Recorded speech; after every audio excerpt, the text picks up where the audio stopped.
گندم کی نئی قیمت کے ساتھ آپ کے ساتھ حاضر ہوئے ہیں۔ ہمارے چینل کو سبسکرائب کریں، ویڈیو اچھی لگے تو لائک کریں۔ السلام علیکم دوستو، میں آپ کا ہوسٹ محمد رامش اور آپ دیکھ رہے ہیں میرا یوٹیوب چینل۔ تو گھریلو قرض پر سالانہ 80 ارب روپے مارک اپ ادا کرنا پڑی۔ بریکنگ نیوز کے مطابق وزیر اعلیٰ مریم نواز کی زیر صدارت اجلاس گندم سے متعلق امور کا جائزہ لیا۔ اجلاس میں کاشتکاروں کے لیے کسان کارڈ کے اجراء کی تجویز بھی کی۔ حکومت پنجاب کاشتکار بھائیوں کے ساتھ ہے، تنہا نہیں چھوڑے گی، مریم نواز کا کہنا ہے۔ اور حکومت پنجاب نے 8 ماہ میں 469 ارب روپے قرض ادا کیا۔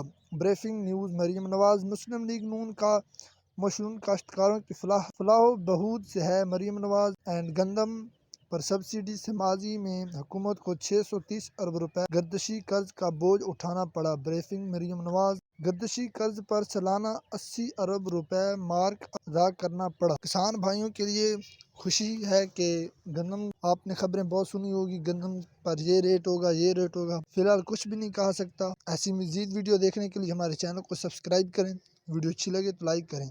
ملتے ہیں آپ کو نئی انفارمیشن کے ساتھ نیکسٹ ویڈیو میں۔ Thanks for watching this video. اللہ حافظ۔